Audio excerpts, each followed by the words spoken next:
Hello everyone, কী অবস্থা সবার, কেমন আছেন? গাইস, ব্যাগপত্র দেখে সবাই বুঝতে পারছেন কি হতে যাচ্ছে।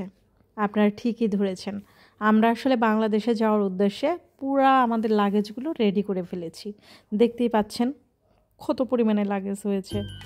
আসলে আমরা তিনজন তো মোটামুটি হ্যান্ড লাগেজে 7 কেজি করে, এবং আমাদের যে মেইন লাগেজ সেটা আমরা হচ্ছে 30 কেজি করে পাবো।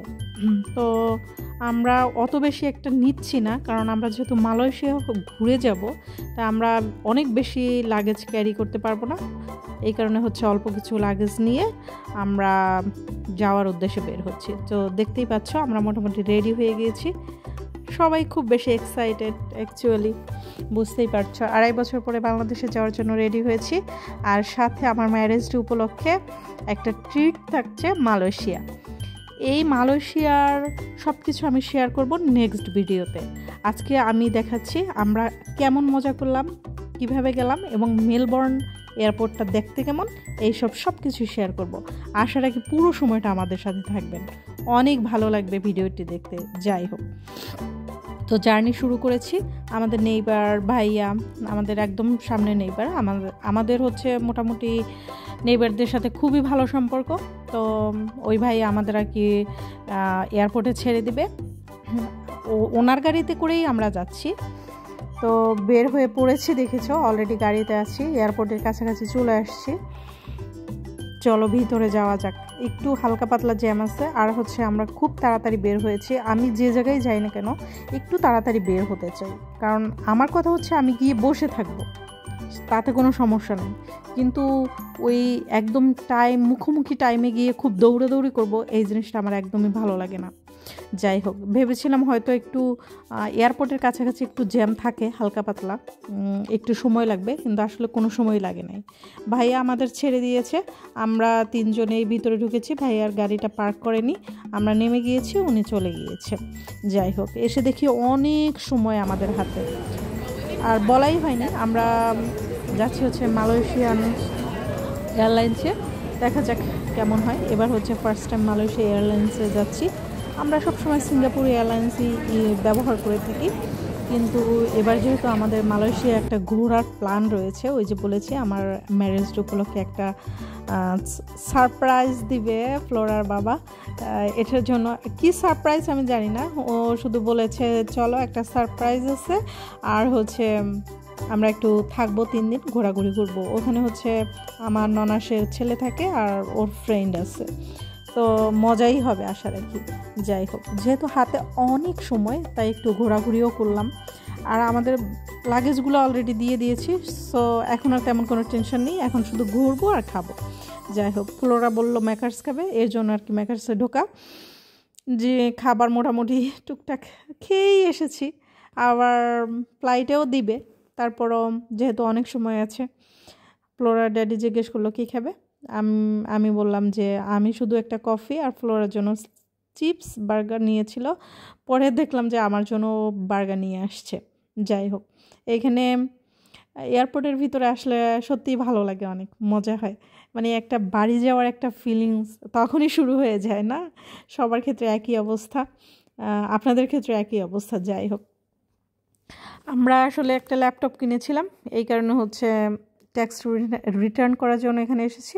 তো এখানে আমরা যখন আগেরবার গিয়েছিলাম বাংলাদেশে, তখন কিছু গোল্ড কিনেছিলাম, ওই টাইমে ট্যাক্স রিটার্ন করার জন্য, এটা কি ট্যাক্স রিটার্ন বলে না কি বলে, যাই হোক এটা করার জন্য এসেছিলাম। তখন অনেক বড় লম্বা লাইন ছিল। যেহেতু এবার আমরা খুব তাড়াতাড়ি এসেছি, তাই একদমই কোনো লাইন ছিল না, সব কিছু খুব তাড়াতাড়ি হয়ে গিয়েছে। যাই হোক, এরপরে আমরা বললাম যে চলো আমরা আরেকটু ঘোরাঘুরি করি, কারণ আগের বারে যখন এসেছি তখন অনেক বেশি সময় ছিল না, খুবই কম সময় ছিল, যে কারণে হচ্ছে অনেক বেশি ঘোরাঘুরি করতে পারিনি। আমি এখন কেন জানি না আমার এই ওয়াচের দিকে এত বেশি আকর্ষণ গিয়েছে এখন, মানে যেখানেই যাই আমি এই ওয়াচের দোকানে ঢুকবো এবং দেখব। যাই হোক, এখানে সব ব্র্যান্ডের ওয়াচগুলো এত সুন্দর দেখতে, ইচ্ছা করতেছে প্রতি ব্র্যান্ড থেকে এক একটা করে ওয়াচ কিনি। আই ডোন্ট নো ওয়াই, কেন এত আকর্ষণ হচ্ছে বুঝতেছি না। আগে কিন্তু ঘড়ির প্রতি তেমন কোনো আমার কোনো কালেই খুব বেশি আকর্ষণ ছিল না। ইদানিংকালে দেখছি এরকম খুব একটা ঘড়ির প্রতি আকর্ষণ ফিল হচ্ছে। যাই হোক, এবারে ফ্লোরার ড্যাডিকে বললাম চলো আমরা একটু দেখি, সানগ্লাসেসগুলো দেখি কেমন অবস্থা, কী অবস্থা। অনেক বেশি দাম, সবাই জানে এয়ারপোর্টে একটু বেশি দাম হয়। তাছাড়া আরেকটা ব্যাপার হচ্ছে এয়ারপোর্টে সব ব্র্যান্ডের সব জিনিসগুলো তো একটু দামি হবেই, এবং এগুলো খুব ভালোও হয়। যেহেতু আমি সানগ্লাস কিনে ফেলেছি ট্রাভেল করার জন্য, আগেই কিনে ফেলেছিলাম বাসায় বসে, তাই আর সানগ্লাস শুধু দেখলামই, নেওয়ার কথা ভাবছি না। ফ্লোরামণি আবার বলতেছে আমাকে ঘড়ি কিনে দাও। গেলাম ওখানে, ফ্লোরামণি অলরেডি ঘড়ি কেনা আছে, ব্রেভেল থেকে কিনেছিলাম।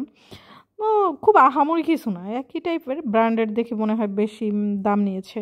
আর এই দিকে দেখো পারফিউমের দোকানগুলো এত সুন্দর করে, ক্রিসমাস আসছে, আমরা যেহেতু ক্রিসমাসে এখানে থাকছি না, তো ডায়ার থেকে দেখো ক্রিসমাসের একটা ক্রিসমাস ট্রি করেছে, এটা এত বেশি সুন্দর ছিল, তোমরা দেখতেই পাচ্ছ না।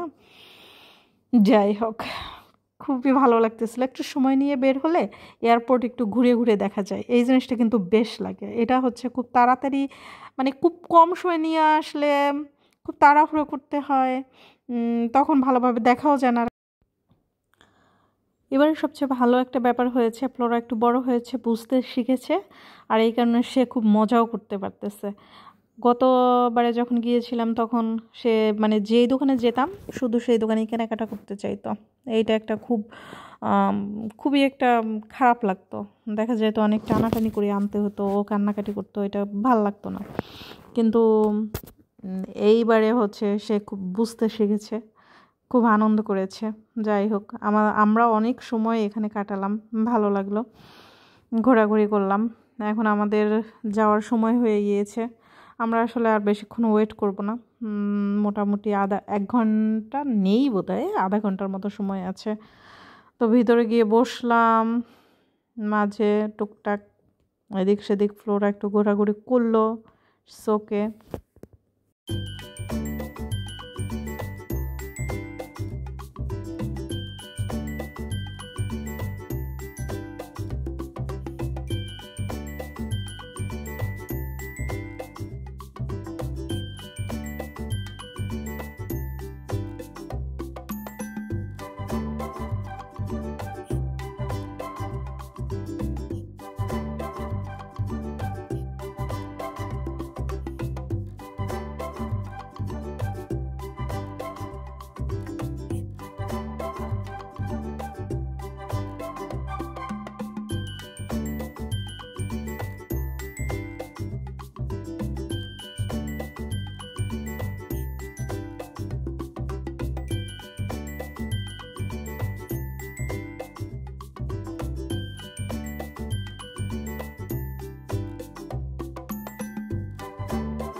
এবারে যাত্রা শুরু করা যাক।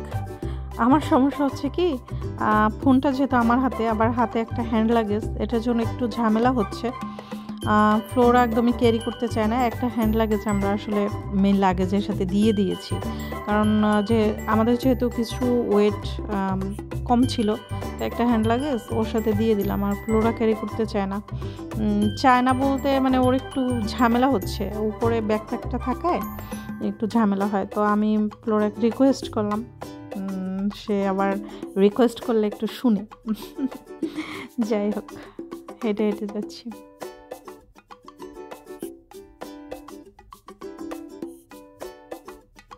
Just she's enjoying.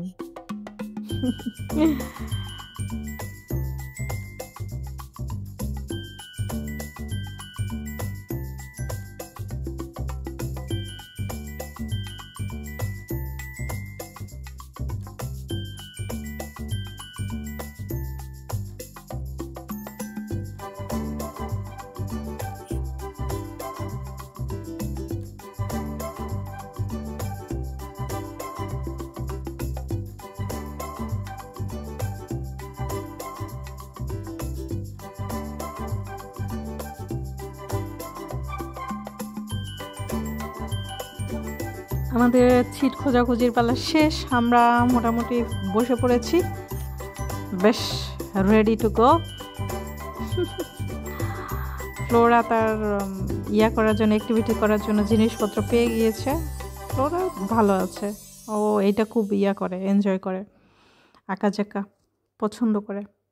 তো যেহেতু এক পাশে 2 সিট আর মাঝে 3 সিট আর অন্য পাশে 2 সিট, সেহেতু ফ্লোরার আমি একসাথে বসতে পেরেছি, ফ্লোরার ড্যাডিকে মাঝে বসতে হয়েছে। এবং পুরো জার্নিটাই এরকম হয়েছে আমাদের, একসাথে আমরা বসতেই পারলাম না।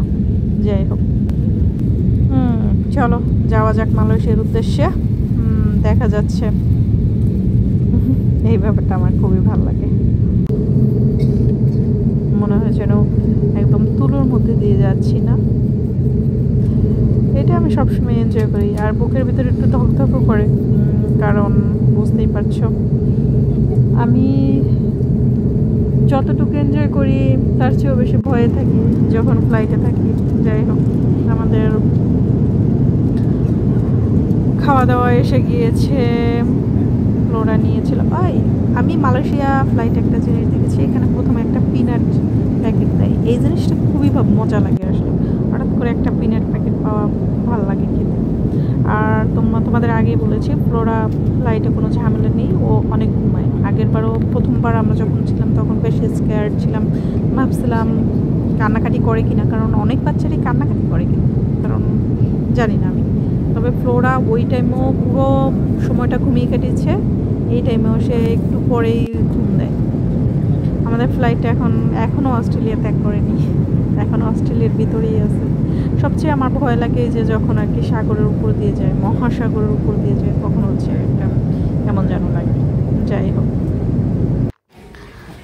তো আমরা চলে এসেছি মালয়েশিয়া এয়ারপোর্টে। আমি মাঝেরগুলো তো আর ভিডিও করিনি, আর মালয়েশিয়া এয়ারপোর্টটা তোমাদের সাথে শেয়ার করব পরের ভিডিওতে অ্যাকচুয়ালি, কারণ এটা এত সুন্দর ফ্লাইট। এটা যখন আমরা আসলে যখন যাচ্ছি মালয়েশিয়া ঢুকবো, তখন তার ওই সৌন্দর্যটা দেখা যায় না, কিন্তু যখন আমরা আবার মালয়েশিয়া থেকে বাংলাদেশে যাব, তখন এই আমি শ্যুট করে তোমাদের দেখাবো। এত সুন্দর মালয়েশিয়া এয়ারপোর্ট, এটা মোটামুটি সবাই দেখেছে, তারপরও আমি বললাম আমার ভিডিওতে, আমিও শেয়ার করব। যাই হোক, আমাদের জন্য জয় মানে আমার ননসের ছেলে ওয়েট করতেছিল অনেক সময়, ইয়ার জন্য অনেক সময় লেগে গিয়েছে অ্যাকচুয়ালি, সব কিছু লাগেজ পেতে বেশ দেরি হয়েছে। যাই হোক, এখন আমরা ওয়েট করতেছি ক্যাবের জন্য।